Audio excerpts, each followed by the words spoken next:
Good morning, শুভ সকাল। আশা করি সবাই ভালো আছো, সুস্থ আছো। আজকে আবার আসলাম নতুন দিনে নতুন একটি সকাল নিয়ে। আজকে হচ্ছে বুধবার, ঘড়িতে এখন বাজছে সকাল 8টা। উঠেছি অনেকক্ষণ, বললাম ওই যে কাজ দিদি আসছে না, কবে আসবে ভগবান জানে আর ওই জানে। কাজকর্ম সব সেরে ঝাড় পালা মোছামুছি করে চান করে ফুল তুলে এই ছাদে আসলাম। জাল কাচা করছি, জামা কাপড়গুলো মেলবো, সূর্যদেবকে জল দেবো। নিচে তুলসী তলায় জল দেওয়া হয়ে গেছে, ওপরে তুলসী তলায় জল দেবো। এই যে তুলসী তলায় জল দেবো আর জামা কাপড় কটা মেললাম। এই বৃষ্টি দিদি তো সকালে চলে এসছে। কালকে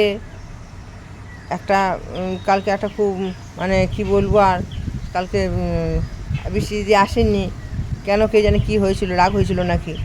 আজকে আবার দেখছি চলে এসছে, সকালবেলায় চলে এসছে। মেঘলা ওয়েদার তো দেখতেই পাচ্ছ, তার সঙ্গে টিপ টিপ টিপ টিপ করে বৃষ্টি পড়ছে। এই দেখো একটা তুলসী গাছগুলো, এই তুলসী গাছগুলো হচ্ছে দেখবে, এই দেখো দেখতে পাচ্ছ বন্ধুরা, এটা হচ্ছে গিয়ে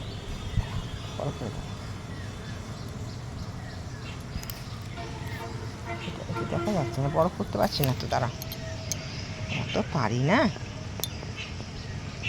বুঝছেন, এটা হচ্ছে কৃষ্ণ তুলসী গাছ। সব বেশি কৃষ্ণ তুলসী গাছই হয়ে গেছে, এটাও কৃষ্ণ তুলসী গাছ। কৃষ্ণ তুলসী গাছ বেশি হয়ে গেছে। হ্যাঁ, সুন্দর ওয়েদার। ওই গাছটা সুপারি গাছের সুপারিগুলো না হয়ে যাচ্ছে, মানে সুপারিগুলো হচ্ছে না, জল পাচ্ছে, হচ্ছে কেন এরকম হচ্ছে। তোমাদের জানা থাকলে কারোর বলবে তো, কেন এরকম হচ্ছে। সুপারি হচ্ছে না, চুঁয়ে যাচ্ছে, সে কালো কালো হয়ে যায় না, সেরকম হয়েছে, সুপারি হচ্ছে না। ওই ওপরের গাছে একটা, এই গাছে একটা, কোনো গাছেই সুপারিগুলো ধরেনি কেন কে জানে। এত বৃষ্টি হচ্ছে, যে বৃষ্টি হয় না, গেল বছর নয়, কালো বছর ভালো সুপারি হয়নি, যে কেন কে জানে এরকম হয়। ইউটিউবে দেখতে হবে, দাঁড়া ইউটিউবে দেখবো কী ব্যাপারটা, এরকম হচ্ছে কেন। কত কত এক একজনের গাছে না, গাছ ভেঙে পড়ে সুপারি, অথচ চুঁয়ে চুঁয়ে চুঁয়ে চুঁয়ে গেছে, কেন কে জানে। এই দেখো বন্ধুরা, গুরুদেবকে ফুল দেওয়া হয়ে গেছে, সব ফুল দেওয়া হয়েছে, মাথাকেও ফুল দিয়ে দিয়েছি। এই যে এই দেখো, দেখো কটা বাজে দেখবে, 8টা 25। নড়তে চড়তেই বেলা কাবার হয়ে যাচ্ছে। দেখ, তারা ঘরগুলো একটু দেখায়, দেখো সব পরিষ্কার করে মোছা টোছা সব হয়ে গেছে। ওপর নিচে আগে বালিশগুলো ঠিক করে রাখা হয়নি, কোনো রকম সেই রেখে ছুটে নিচে গেলাম, আর বালিশগুলো ঠিক কতটা গোছানো হয়নি। তারপরে যে যেখানে সব মাতৃ সম্মেলনের ব্যাগ ফ্যাগগুলো গুছিয়ে রাখলাম। এই যে এই বিছনাটা, ওই যে গপু ওঠেনি, চাটা খেয়ে নিয়ে তারপরে এই ঘরটা দেখবে, এই ঘরটা দেখবে, এই দেখো, এই দেখো অন্ধকার আর ভালো কানো ভাই, এই দেখো, এই দেখো অন্ধকার।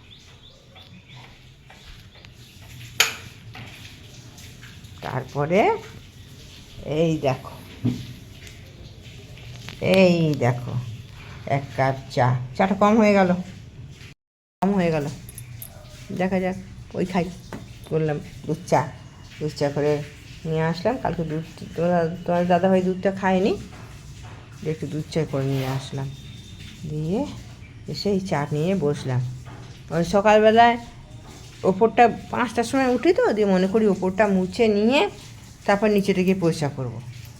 আজকে এত অন্ধকার করে আসলো, দেখলাম উঠোনটা যদি না ঝাড় দিইনি তাহলে বৃষ্টি আসলে ঝাড় দিতে অসুবিধা হবে। দিয়ে উঠোনটা ঝাড় দিয়ে নিয়ে নিচের ঘর দর ঝাড় দিয়ে মুছে ওপরে আসলাম। ওপরে এসে ওপরটা দিয়ে ওই জন্য বিছনাটা উঠোন ঝাড় দিয়ে এসেছি। বিছনাটাকে আগে তুলে রেখে গেছিলাম, মশারি তুলে রেখে গেছিলাম, গুটি টুটে বালিশটা ঠিক করা হয়নি, এসে দেখছি বালিশটা ওরকম হয়ে আছে, দিয়ে ঠিক করে রাখা হয়নি। কালকে আবার রাখবো ঠিক করে, ঠিক আছে। অত দিয়ে করে টুরে এসে পরে এসে চাটা নিয়ে বসলাম। চলো চাটা খেয়ে নিই, ঠান্ডা হয়ে যাবে চাটা আবার।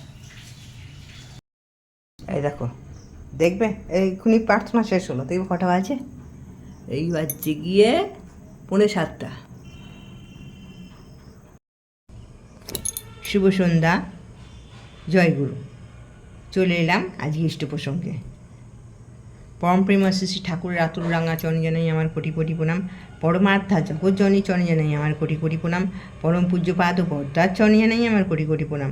পরম পূজ্যপাদ আচার্য দেবের চরণে জানাই আমার কোটি কোটি প্রণাম। ঠাকুর পরিবারের প্রতি প্রত্যেকের চরণে জানাই আমার কোটি কোটি প্রণাম। এখানে উপস্থিত সকল মা ও দাদাদের জানাই আমার আনন্দিত জয়গুরু, আর ছোটদের জানাই আমার আন্তরিক ভালোবাসা। আজকের ইষ্ট প্রসঙ্গ হচ্ছে, ঠাকুরকে এক ভক্ত, এক বাল্যবন্ধু পরীক্ষা নিলেন। খাওয়া শেষ হয়ে গেছে, তাও ঠাকুর খাবার আসনে বসে আছে। মাঝরাতে রাস্তার ধারে বিরাট একটা সাপ ফনা তুলে দাঁড়ালো। ঘটনাটা কি জানার জন্যে পুরো ভিডিওটা দেখতে হবে দাদা ও মায়েদের, ভাল লাগবে। সেদিন ঠাকুর খেতে বসে ভীষণ ধীরে ধীরে খাচ্ছেন। আস্তে আস্তে খাওয়াটা তার স্বভাবের নয়, এটা একদম বিপরীত। তাড়াতাড়ি শেষ করাটাই হলো তার স্বভাবের। কিন্তু তিনি আস্তে আস্তে সেদিন খাচ্ছেন, আর খাওয়া শেষ হয়ে গেছে, তা সত্ত্বেও তিনি বসে রইলেন খাবার আসনে। বড়মা ভাবছেন হচ্ছেটা কি। তিনি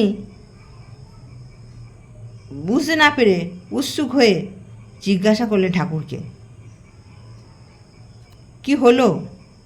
তখন ঠাকুর বলছেন, আজকে বড় রসমালাই খেতে ইচ্ছে হচ্ছে। বড়মা বললেন, রসমালাই পাবে কোথায়? এখানে কি রসমালাই তৈরি হয়? তখন ঠাকুর বলেন, দেখি কি হয়। বলে ঠাকুরের কথা শেষ হয়েছে কি না হয়েছে, কলকাতা থেকে এক দাদা ছুটতে ছুটতে তার দোরগোড়া এসে দাঁড়ালেন। শুনেছেন ঠাকুরের ভোগ হচ্ছে, শুনে তিনি আরও তাড়াতাড়ি এসে হন্তদন্ত হয়ে এলেন। এসে ঠাকুরকে, তার হাতে ছিল রসমালাই। তাহলে ঠাকুরের সেদিনকে ইচ্ছাটা পূর্ণ হলো। এরপরে একদিন এক ঠাকুরের বন্ধু কিশোরীমোহন, কিশোরীমোহন হচ্ছে ঠাকুরের বাল্যবন্ধু, আর সে একটা গ্রামের বয়ে যাওয়া ছেলে। সে ঠাকুরের সংস্পর্শে এসে অনেক পরিবর্তন হয়েছে। তাই তার হঠাৎ মনে হলো ভগবান দর্শন করবে। সেই জন্যে সে গভীর জঙ্গলে গিয়ে ধ্যান করতে শুরু করলো। সে বলতে লাগলো, ভগবান আমাকে একবার দেখা দাও, দয়াল কোথায় তুমি, আমাকে একবার দর্শন দাও, এই তাপিত প্রাণ ঠান্ডা করো। সে মন প্রাণ দিয়ে সে ডেকে চলেছে। এই সময় অন্ধকার ভেদ করে শোনা গেল, ডাক্তার ডাক্তার বলে কে একজন ডাকছে। কিশোরীমোহন মনে করল, অনেক ভূত প্রেত থাকে শ্মশানে, তারাই হয়তো কেউ ওরম করছে। সে তখন উচ্চস্বরে রাম নাম করতে লাগলো। ঠাকুর তখন বললেন, রাম নাম করছো কেন? আমি ভূত নই, আমি অনুকূল। কিছুটা সাহস সঞ্চয় করে কিশোরীমোহন বললেন, তুমি অনুকূল হও, এমন সময় তুমি এখানে এসেছো কেন? তোমার জন্যই এসেছি এখানে, চলো বাড়ি চলো। বলে সামনে থেকে এসে তার হাতের উপর একটা হাত পড়ল। এগিয়ে চলেছে ঠাকুর আগে আগে, আর কিশোরীমোহন পেছনে পেছনে। যেতে যেতে কিশোরীমোহনের মনে হলো যে ভূতদের তো মাটিতে পা পড়ে না, দেখি তো। যেই মনে মনে ভাবার সঙ্গে সঙ্গে ঠাকুর বলছেন, হ্যাঁ রে, আমি ভূত নই, এ দেখ আমার পা মাটিতে পড়ছে। দিয়ে এইভাবে এগিয়ে যাচ্ছে। কিশোরীমোহনের তখনও মনে সন্দেহ রয়েছে। সে তখন বলছে, একবার যদি পদ্মার স্নান করে আসে তাহলে মনটা নিশ্চিন্ত হয়। তখন সঙ্গে সঙ্গে ঠাকুর বলছেন, পায়ে গুলে গেল মনে হয়, জানিস তো, যাই একটু পদ্মার স্নান করে আসি। তো ঠাকুর স্নান করে শুদ্ধ হয়ে আসে। ঠাকুর সঙ্গে সঙ্গে স্নান করে শুদ্ধ হয়ে আসলো। সেই মাঘ মাসের শীতের দিনে ও এসছে। তখন কিশোরীমোহন মনে মনে ভাবছে, দিয়ে আস্তে আস্তে বলছে, চ বাড়ি চ, বলে বাড়ির দিকে কাছাকাছি চলে এসেছে। কিশোরীমোহন ভাবছে যে হয়তো পায়ে গুলে গেছিলো, ওই জন্যে পাটা ধুয়ে এসেছে, শুদ্ধ হয়ে এসেছে। সঙ্গে সঙ্গে ঠাকুর বাড়ির কাছাকাছি এসে বলছেন, যেই কিশোরীমোহন ভাবছে সঙ্গে সঙ্গে ঠাকুর বাড়ির কাছাকাছি চলে এসে বলছেন, ঘাট স্নান করার ঘাটের দিকে এগিয়ে যাচ্ছেন আর বলছেন, আর একবার স্নানটা করেই আসি, কি বল নাকি? কিশোরীমোহনকে বলছেন, আর একবার স্নানটা করেই আসি নাকি? বলে সে একবার স্নান করে আসলো। কিশোরীমোহন তখন হতবাক হয়ে গেল। সে তখন স্নান করে, ঠাকুর স্নান করে অধিভূত হয়ে গেল কিশোরীমোহন। তার ইচ্ছে হলো যে ঠাকুরের চরণে পড়ি, সঙ্গে সঙ্গে অনুকূল ঠাকুরের সে চরণে পড়ার ইচ্ছা হলো কিশোরীমোহনের। কিন্তু তার অহংবোধ তাকে তার চরণে পড়তে বাধা দিল। সে মনে মনে ভাবলো, কিশোরীমোহন যদি কাল সকালে ঠাকুর সবাইকে বলে দেয় যে আমি তার চরণে পড়েছি, আবার আস্তে আস্তে তার অহংবোধ বিদায় হলো এবং সে ঠাকুরের চরণে লুটিয়ে পড়ল। ঠাকুর তখন হাসতে হাসতে বললেন, কিশোরীমোহন, ডাক্তার, তুমি যে আমার চরণে লুটিয়ে পড়লে, আমি যদি কাল সকালে সবাইকে বলে দিই? তখন কিশোরীমোহন লজ্জায় পড়ে গেল এবং ঠাকুরকে বলল, তুমি এত রাত্রিরে তুমি আসলে কি করে শ্মশানে? ঠাকুর বলল, দেখ, সেতারের অনেকগুলি তার থাকে, তার একটা তার বেজে উঠলে, ঝংকার দিলে অন্য তারগুলিও ঝনঝনিয়ে ওঠে। যেমন তুই তোর আকুল আহ্বানে আমার মনে বড় করে ডেকে নিলি, তুই বড় ভালোভাবে মন প্রাণ দিয়ে তুই তো আমাকেই ডাকছিলিস, তাই তো আমি ছুটে গেলাম। তাও কিশোরীমোহনের সন্দেহ গেল না, সে মনে মনে তার সন্দেহ রয়েই গেল। এইভাবে একদিন ঠাকুর রাত্রিবেলা তাকে বলল, আজকে ডাক্তার, আজকে আর বাড়ি যেয়ে কাজ নেই, এখানেই থেকে যাও, রাস্তায় বিপদ আছে। সবাই খেয়ে দিয়ে শুয়ে পড়ল।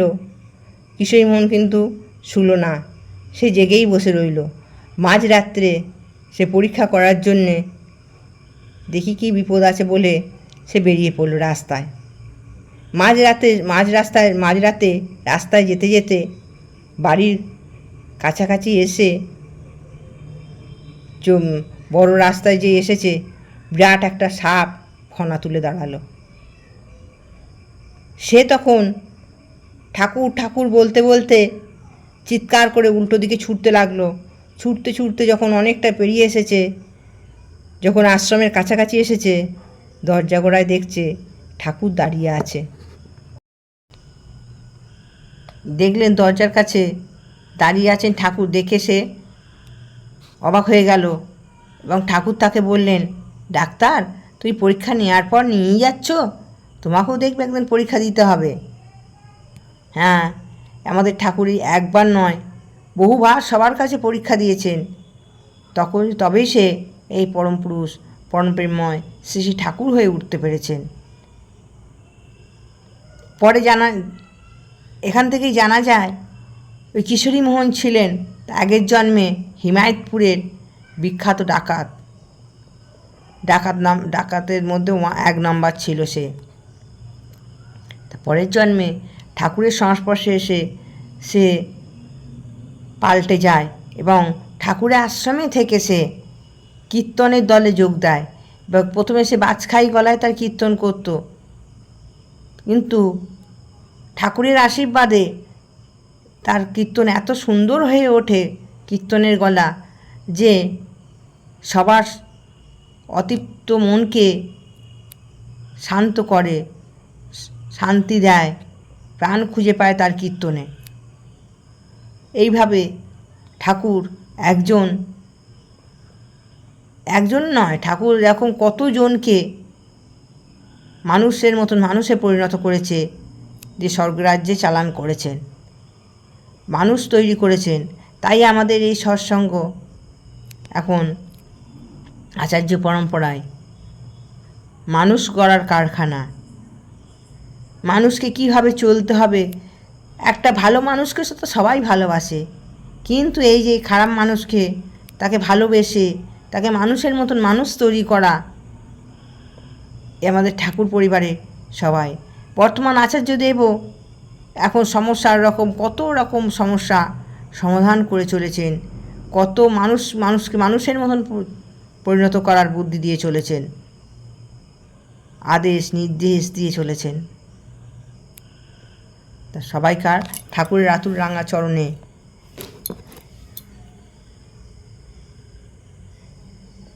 আমার প্রণাম জানিয়ে ঠাকুরের আতুর রাঙা চরণে সবাইকার মঙ্গল কামনা করে এখানে আমার ইষ্ট প্রসঙ্গ শেষ করলাম।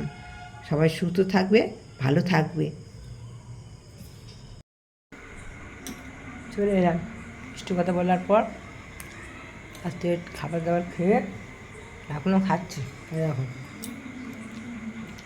সকালে আইজু, তার সাথে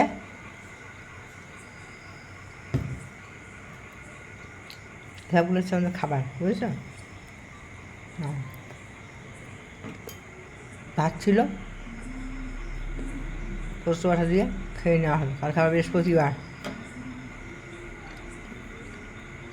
কী রান্না হবে আর বেশি চিন্তা। নিরামিষ তো ভালোই লাগে, নিরামিষ খাবার ভালো করে কাল থেকে ওগুলো আনতে বলতাম। ওই কত রকম তরকারি আছে, ডাল আর সরু আলু পোস্ত হলে তার কথাই নেই। আমাদের ছেলে বৌমার আমাদের যে কোনো ডাল পাতলা করে আর সরু আলু পোস্ত। ঠিক আছে, আজকে এখানেই আমার ভিডিওটা শেষ করলাম। কালকে আবার আসবো নতুন দিনে নতুন ভিডিও নিয়ে। সবাই ভালো থেকো, সুস্থ থেকো। গুড নাইট, শুভরাত্রি, টাটা।